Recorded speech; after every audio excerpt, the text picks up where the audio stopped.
So we're with assistant manager Rob Sadler following the 1-1 draw at home against Morpeth. Rob, Morpeth started the day in third, and we feel a bit disappointed coming out of this game with just a point. I mean, is that a sign of progress, or is that a sign of frustration of how good we were in that, especially in that first half? I think it's a bit of both. But what we've got to be really careful of is not accepting that as a standard, because, as I said to him at half time, we've absolutely battered them. And I never say that, not about anybody, because we never do. But we have absolutely battered them first half, and 3, maybe 4 gilt-edged chances to put that game to bed. And we didn't.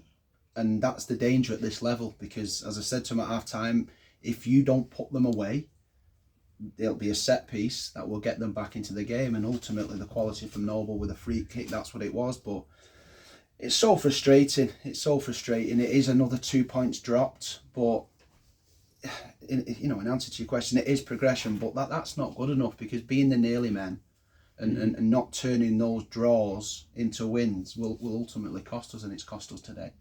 Gaz Pete put us in front. It was a superb move between Gaz and I think Jay.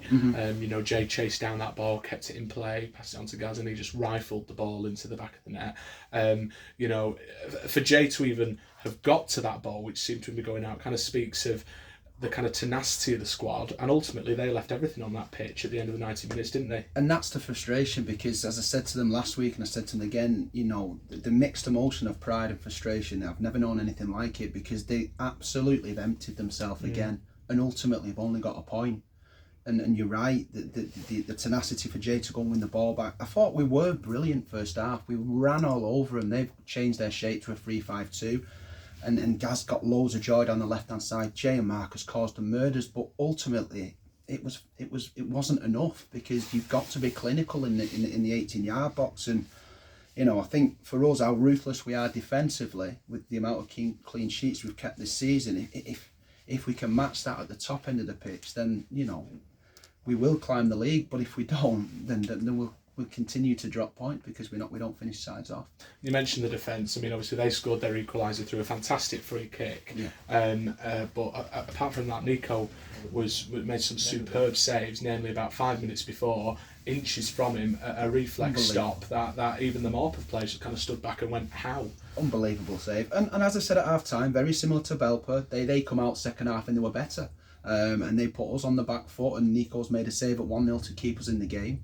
Absolutely incredible save, but we didn't, as I said, it should have been insignificant.